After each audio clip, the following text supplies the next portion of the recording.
structural changes made that possible? Well, yung definitely yung mga na-open up na industry, ibig sabihin yung inalaw natin yung mas maraming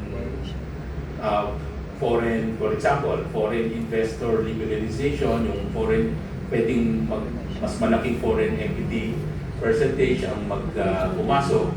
Siyempre, it will encourage more foreign investor and will create more competition.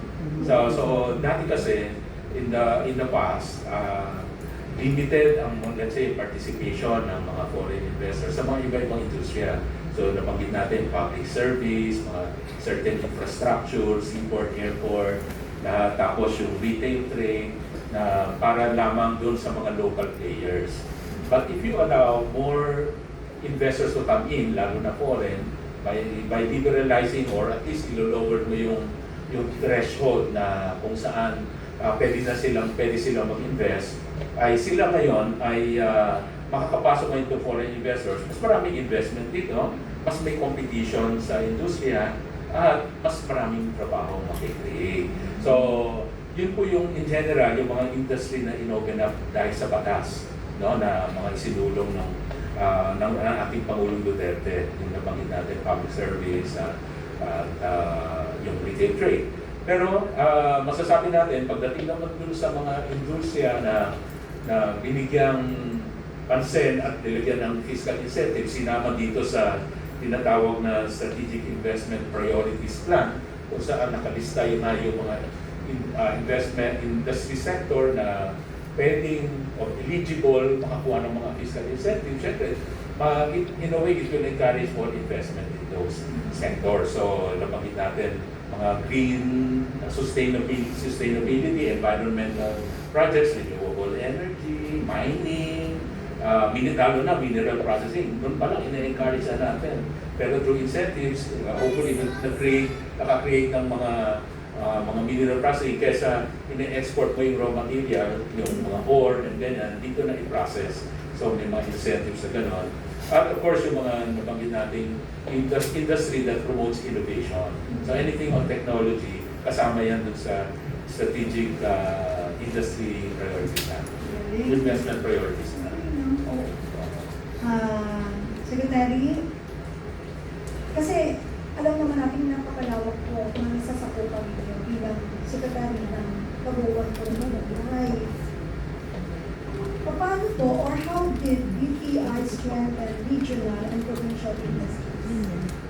Not just yung mga firms lang sa Metro Manila. Yes. Oo. Yung regionalization, priority rin po natin yan. Kaya nga itong mga regional or DTI negosyo centers nationwide, it will spur yung regional dispersion of industries. Yung pag-empower ng mga negosyante sa probinsya. No? So yun nga yung mga DTI negosyo centers.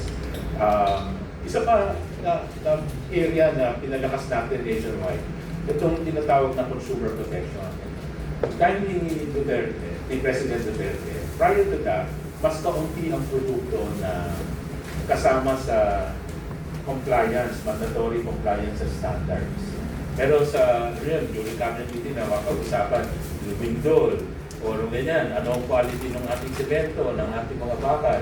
So marami tayong sinama ng mga produkto that should comply with standards. Again, if I remember the number, parang noon ay less than 70, napaakyat natin sa mga, I think, over 100 yung produkto that wherein ang produkto dapat dadaan sa standards. So napalakas natin yung consumer protection. So, para siguradong yung mga product standard ay nagko-comply itong mga kumpanya. At syempre kasama doon yung pag-i-inspection na sa mga retail shop, mga hardware, sa mga kumpanya mismo, nagpupunta ka ng mga inspection na ito ba ay nagko-comply sa standards. Or yung importation ng mga bakal, semento, lahat yan ay dapat may ICC. No? Import Commodity Clearance na tinukuha yan na sa mga nag-i-import ng mga ganitong produkto. So that yung mga napupunta sa merkado, kunwari, nasa hardware sa mag-inspect si DTI, may ICC mark ba yan? Yung ICC mark, ginawa pang hologram yan para hindi pa fake. No? So yung mga ganon, mga efforts yan para, again, consumer protection is another interest of Duterte administration. Ayaw nyo ng mga kalokohan eh. So, yung mga illegitimate na mga negosyante o mandaraya, at lalo na kukompromiso yung safety ng ating mga kababayan, napakahigpit po natin ito. Isa pa, SRP, pag-usapan yung mga inflation, suggested retail price, noon po 100% compliance, lalo na dun sa mga malalaki pang establishmento. Kaya sabi namin sa mga kababayan, kung nagdududa kayo dun sa mga maliliit na grocery, hindi sumusunod sa SRP, lalo na kasi pag sari-sari store, hindi covered din ng SRP.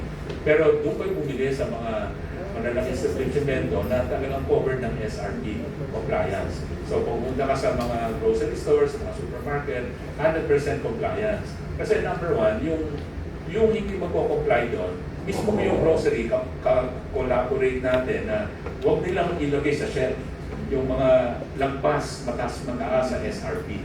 So doon pa lang, hindi na makabenta yung mga manufacturer. So ano gagawin ng manufacturer? Yung ilalagay kong SRP, kasi SRP, manufacturer nagtatagda niyan eh, pero kiniklear sa DTI. So yung SRP ilalagay nila, compliant, para paglagay nyo sa shelf, hindi sila tanggalin ng mga retailers. Kasi takot din yung retailers na pupuntahan sila ng DTI at penalize sila. So yung compliance to mga pricing na nandiyan po yan. Again, so sasabihin naman natin, baka protected na yung consumer, malulugi na may negosyo. So the way we do it is, we give options to consumers. May mga produkto na mga fast selling sa mga popular sa mga masa, po-control natin yan by SRP yan. Kunwari yung mga basic commodities, no? Tinapay, asukal, mga cooking oil, etc. No? Sabon, panglaba, ganyan, no? Even sabon na panghugas. May mga SRP yan. So sa bawat product category, nag-identify na tayo ng brands na makamasa at ito po yung may SRP. So that yung mga negosyo rin naman, sasabihin nila, lugi kami nyo, SRP nagtataasa na yung cost. By the way, we adjust SRP as necessary. Pero talagang may costing kami lahat niyan. May brand na kasama at meron yung brand na hindi kasama. So that, let's say sa sabon, meron namang iba willing magbayad ng mas mahal. Gusto niya, merong brand na hindi kasama. So doon na lang babawi yung mga negosyante. So the balancing act ng DTI, you try to promote industry, mga kumpanya, pero you protect also the consumers. Ang ganda. Ang ingay ng DTI, lalo na pag magpapasko sa Christmas. Hindi na sasabihin ko. Kailangan, hindi ba dapat may hologram ng ICC, di ba? Para to be assured, no? Dumaan yan sa quality control. And it will assure yung mga bumibili na kahit pa hindi masusunog yung bahay nila. Pero ang nakakatakot dyan, yung mga hindi nagbenta, hindi nakapasa. Dahil wala silang Yung ICC. Na sticker. May sticker yan eh. Oo. I-donate sa mga barangay, kaya nag-sprite din ang mga gusto. Diba? Diba yung iba ayaw bumili? Pero ang punto kasi doon, you have to comply. No? Sinabi na ng gobyerno, through DTI, comply with standards. And that is what we deserve. Yes. We deserve Kailangan natin yun eh. Not only that is the kind of government we deserve. Opo. Yung pinakahalagaan tayo. Tsaka kung wala yan, hindi tayo na naging mahigpit yung pagpapatupad ng DTI. Pwede naman yan isa batas, nakasulat lang. Pero that time, nagre-raid sila. Magulo. Minsan magpapasok, bakit ako nag-raid? Bakit? Inuhuli ng DTI yung mga walang sticker. So, it's a plus for us na mamimili. At yung mga quality, tinitingnan nila eh. Pagka ikay nagbayad ng gano'n, in-expect mo maganda yung quality. Pero walang pag-check yung DTI na ginawa. Tsaka yung wala yung sinasabi ninyong, yung quality control. Quality control. Pwede tayo mabigyan, nagbayad tayo ng maayos, pero substandard ang mabigay sa atin, na hindi yun patas sa ating mga mamimili. And ang galing ng DTI. Ngayon ba nararamdaman natin DTI? Meron ba ganun? Wala. Ano yung ba nila? 500 pesos. Wala po. Kanyang taas ko lang. Sobra, no? 500 Anyway, pesos man. di bale, may awa ang Diyos. Mapapago din yan. Moving forward, Secretary, okay Okay lang ha? Yes po. Baka mabugbog ka, pero alam ko, kaya-kaya kasi si Secretary hands-on yan eh. Oo, damang-daman namin ng BPI yung mga panahon ko ni Secretary. To the leadership of course of our beloved FPR. Sir, what institutional change inside DTI itself? Particular po sa usapin ito yung sistema, systems, processes, coordination. Do you consider now irreversible? Siguro yung mga automation na ginawa sa loob. No? Yan, yung napag-usapan natin, yung processing. Malinaw ang takda or bawat step at ilang araw ang allowed sa pag-secure, let's say, ng ICC. Also within number of days, I just forgot na kung 7 days yun or 3 days. So may mga, tapos meron pa tayong ginawa ng mga third-party accreditation para hindi na DTI. Katulad na outsource din natin yan para kung accredited na sa labas, pagdating dito,